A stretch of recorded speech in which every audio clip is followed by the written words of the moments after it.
आसमान छूती महंगाई ने देश के हर परिवार की कमर तोड़ रखी है।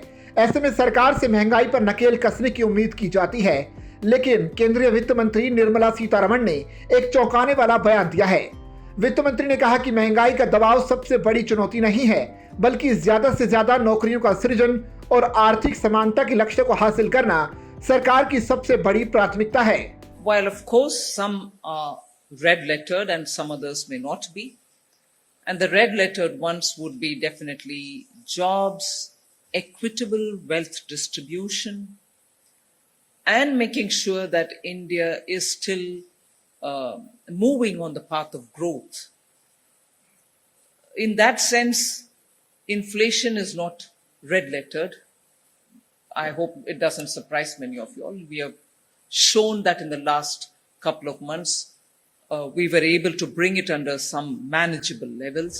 वित्त मंत्री ने US India business council idea summit को संबोधित करते हुए कहा कि कुछ प्राथमिकताएं लाल अक्षर वाली होती हैं, जिसमें उन्होंने कहा कि नौकरियों का सृजन, समान धन वितरण यानी आर्थिक समानता और देश को विकास के पथ पर आगे लेकर जाना लाल अक्षर वाली प्राथमिकताओं में शामिल है।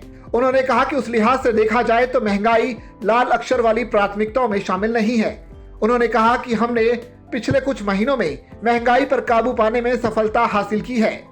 आपको बता दें कि वैश्विक कारणों के चलते जब कमोडिटी के दाम आसमान छूने लगे तो अप्रैल 2022 में खुदरा महंगाई दर 7.79% पर जा पहुंचा, जबकि जुलाई में घटकर 6.71% पर आ गया।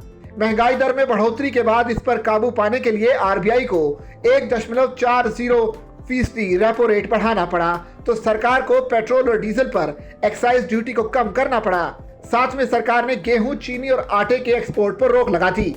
तो वहीं सरकार ने खाने के तेल के दामों में कमी लाने के लिए इंपोर्ट ड्यूटी घटा दी। वित्त मंत्री ने कहा कि विकास की रफ्तार को तेज करने के साथ ही 2 लक्ष्यों को प्राथमिकता दी गई है। वित्त मंत्री ने कहा कि national investment and infrastructure fund को और प्रभावी कैसे बनाया जाए, सरकार इसकी समीक्षा करेगी। उन्होंने कहा कि भारत लगातार निवेश को आकर्षित कर रहा है।